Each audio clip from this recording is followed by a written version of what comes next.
Hello dear students and friends. तो आज के लेक्चर में हम मैथमेटिक्स क्लास 12 के चैप्टर 7 के एक्सरसाइज 7.11 का क्वेश्चन नंबर 10 सॉल्व करेंगे। तो क्वेश्चन नंबर 10 है integration from 0 to π/2 2 log sin x minus log sin 2x dx। अब इसका हमको डिफरेंशियल निकालना है। तो अब आप सोचिए क्या यह इंटीग्रेट हो पाएगा?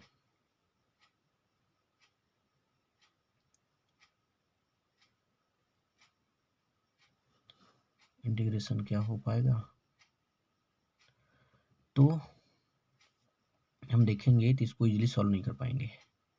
तो फिर क्या करना होगा? पहले इसको सिंप्लीफाई करते हैं। क्या इसका सिंप्लीफिकेशन होगा? अगर सिंप्लीफिकेशन हो गया तो सिंप्लीफिकेशन होने के बाद जो प्राप्त होगा क्या उसका इंटीग्रेशन होगा? अगर इंटीग्रेशन नहीं होगा तो क्यों नहीं होगा? अगर हुआ तो कैसे होगा? ये हमको यहाँ पर देखना है। तो आइए इसको हम सॉल्व करते हैं। Integration from 0 to π/2। अब इसे हम लॉगरिथमिक रूल्स लगा सकते हैं। Log sign square x minus log sign 2x dx। अब इसको हम लोग m मान लें, इसको n मान लें। यहाँ पे जो फार्मूला है ना वो लगाया गया n log m का। तो होता क्या है? log m पावर n, यानी ये 2 इस पर पावर हो जाएगा। तो साइन स्क्वायर ले सकते हैं, होल स्क्वायर ले सकते हैं, साइन एक्स का होल स्क्वायर। फिर उसको ब्रेक करेंगे तो ये मिलेगा। अब इसे हम लोग m मानेंगे, इसे n। तो क्या बन जाएगा? log m अपॉन n, क्योंकि माइनस है। अगर प्लस होता तो log m इंटू n लगाते हैं। तो इंटीग्रेशन फ्रॉम 0 to π/2 ये हो गया आपका log sine square x upon sine 2x। अब अगर देखा जाए तो ये कैंसिल हो सकता है अगर साइन 2x को ब्रेक कर दें 1 के पावर में। ये हो गया log sine square x upon 2 sine x cos x two dx। अब यहाँ से एक साइन तो कैंसिल हो जाएगा, तो बचेगा क्या? Sine upon 2 cos x. तो अब sine upon 2 cos x, sine upon cos को क्या ले सकते हैं? टेन। तो आपको मिल जाएगा, इसको ऐसे ले सकते हैं 1/2 इंटू 10x। अब इसको m मान लीजिए, इसको n मान लीजिए। तो क्या बन जाएगा? log m into n। होता क्या है? log m plus log n dx। अब क्या करेंगे? इंटीग्रेशन लीनियर प्रॉपर्टी सेटिस्फाई करता है, तो अभी इंटीग्रेशन इसके साथ भी लगाएंगे और इसके साथ। तो मिलेगा हमें 0 to π/2 log 1/2 dx plus 0 to π/2 log 10x dx। तो अब ये देखिए फिर से कांस्टेंट आ गया। अब कांस्टेंट वाला आपको हम ट्रिक बताए थे। ये जो अपर लिमिट है लोअर लिमिट को सब्ट्रैक्ट करके प्रोडक्ट कर दीजिए। तो ये हो जाएगा π/2 minus 0 into log half plus ये 0 to π/2 log 10x dx। इसको हम लोग अलग सॉल्व करते हैं। फिलहाल ये वैल्यू आपको मिल गई क्या? π/2 log 2 plus 0 to π/2 log tan x dx। इसको हम लोग अलग सॉल्व करते हैं मान करके। मान लीजिए कि ये है हमारा i, ये हो गया 0 to π/2 log tan x dx। अब इसको हम लोग सॉल्व नहीं कर पाएंगे, सॉल्व होगा भी तो थोड़ा लेंदी प्रोसेस होगा। तो ऐसी स्थिति में हम लोग प्रॉपर्टी यूज करेंगे। अब कौन सी प्रॉपर्टी यूज होगा ये आपको सोचना है, लेकिन मैं यहाँ पे प्रॉपर्टी 4 लगाऊंगा। वो है क्या, 0 to a f x dx, 0 to a f of a minus x dx। जैसा कि हमने आपको बताया है कि आप प्रॉपर्टी ये ना लिखा करें कौन सी प्रॉपर्टी है, कौन सी प्रॉपर्टी है वो क्या है उसको लिखा करिए। जैसे यहाँ लिखा गया है, ये है जरूर प्रॉपर्टी 4, लेकिन कुछ बुक्स में हो सकता है चेंज भी हो। अगर आप लिख देंगे तो अच्छा रहेगा। तो अब ये प्रॉपर्टी हम लोग यूज करते हैं यहाँ पे। ये प्रॉपर्टी यूज करने से डिफरेंशियल में कोई फर्क नहीं पड़ता है, यानी जो ओरिजिनल देगा वो यहाँ पर इंटरचेंज करने पर भी वही देगा। ये हो गया π/2 माइनस x dx। अब ये आपका बन गया cot tan 90 माइनस थीटा, तो होता है cot थीटा, यानी cot x dx। अब इसको बना लें 2। तो अब अगर देखें तो जो पहला वाला था उसी से मिलता जुलता ये।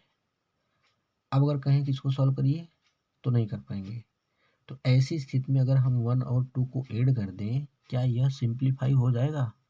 तो आप देखेंगे ये इजीली सिंप्लीफाई हो जाएगा। अब इसको यहाँ करके देखते हैं, तो ऐड कर दीजिए समीकरण 1 और 2 से। ऐसे आप नहीं लिखेंगे, लिखेंगे आप समीकरण 1 व 2 को जोड़ने पर। ये तो मैंने शॉर्टकट में से लिख दिया है, लेकिन आप ऐसे नहीं लिखिएगा। तो अब लेफ्ट को लेफ्ट में जोड़िए, तो हो गया i प्लस आई। अब फिर राइट को राइट में करिए, तो आपको मिलेगा 0 to π/2 log tan x dx plus 0 to π/2 log cot x dx। अब ये लीनियर प्रॉपर्टी सेटिस्फाई करता है, तो फिर अब ये ऐड हो जाएगा log tan x plus log cot x dx। अब जैसा कि आप जानते हैं कि ये फार्मूला बन गया log m प्लस n का, जिसे हम लोग क्या लिखते हैं log m इंटू n। तो ये हो जाएगा log m into n dx। इसकी वैल्यू कितनी होती है, 1 होती है, और log 1 की वैल्यू क्या हो जाएगी, 0 हो जाएगी। तो 0 to π/2 log 1 dx। तो log 1 की वैल्यू मिल गई आपको 0। तो 0 का डिफरेंशियल क्या होगा, 0 हो जाएगा। तो आपको मिल गया 2i इज इक्वल टू 0, इसलिए i की वैल्यू क्या हो जाएगी, 0। अब इसको हम लोग क्या करेंगे, पुट कर देंगे जहाँ पर हम लोग इसे ब्रेक किए थे। तो वो था क्या, ये आपको दिखाते हैं। ये है, इसे हम इक्वेशन ए बना लेते हैं, कैपिटल ए। चाहे तो आप पहले 1 बना लेते, इसको 2 बना लेके इसको 3 बनाते, फिर 2 3 ऐड करते। अब जैसे आपको ठीक लगे वैसे कर सकते हैं। फिलहाल हमने यहाँ तो इसको ये मान लिया। अब ये जो i की वैल्यू आई हुई है, i की वैल्यू आई हुई है, इसे हम यूज करेंगे कहाँ पर, समीकरण ए में।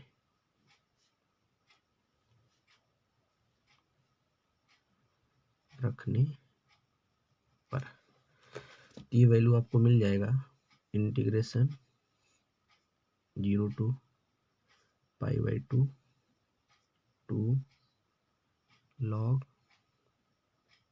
sin x minus log sin 2x dx is equal to π/2 log 1/2 plus 0, ये हो गया π/2 log 1/2, ये हो गया इसका रिक्वायर्ड आंसर। अब हम आते हैं क्वेश्चन नंबर 13 के सलूशन पर। ये क्वेश्चन नंबर 11 देख लीजिए। 11th है इंटीग्रेशन फ्रॉम -π/2 टू π/2, ये है आपका sin स्क्वायर x dx। अब यहाँ पे आप देख सकते हैं कि जो प्रॉपर्टी है हमारे पास निश्चित समाकलन की, उसमें से ये कुछ मिलता जुलता है। तो ये प्रॉपर्टी है आपका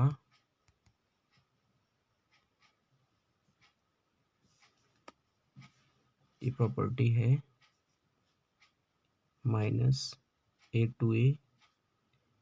f(x) dx से मिल रहा है। न्यूमेरिकली वैल्यू सेम है, बस साइन चेंज है।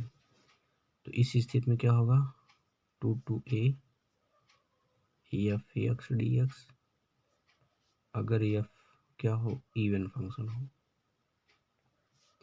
और 0 हो जाएगा अगर फंक्शन क्या हो जाए, ऑड हो जाए। तो इसे हम लोग मान लेते हैं कि i है। अब यहाँ पर हम लोग पहले इस फंक्शन को चेक करेंगे। अगर ऑड हुआ तो इसकी वैल्यू 0 हो जाएगी बाय प्रॉपर्टी, और अगर इवन हुआ तो फिर सॉल्व करना होगा। तो यहाँ दिया हुआ function f(x) is equal to sine square x।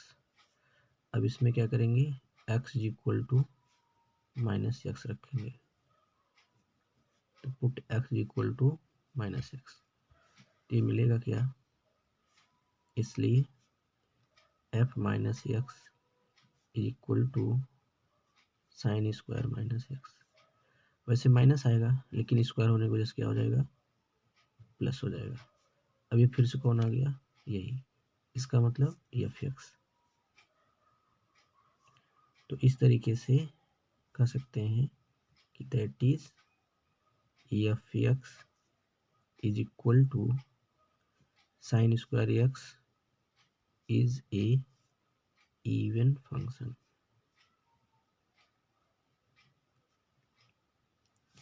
जब ये फंक्शन इवन हो गया तो अब इसमें हम लोग कंडीशन कौन सा लगाएंगे, ये वाला कंडीशन। तो अब यहाँ लगाएंगे तो मिलेगा क्या, i is equal to minus, यहाँ 2 का मल्टीप्लाई होगा, 0 to π/2 sine square x dx। अब इस तरीके से क्वेश्चन नंबर फर्स्ट है एक्सरसाइज में, आपने देखा है। तो हम इसको प्रॉपर्टी लगाएंगे इसमें 4, इसको इक्वेशन बनवा लेते हैं। तो प्रगुण प्रॉपर्टी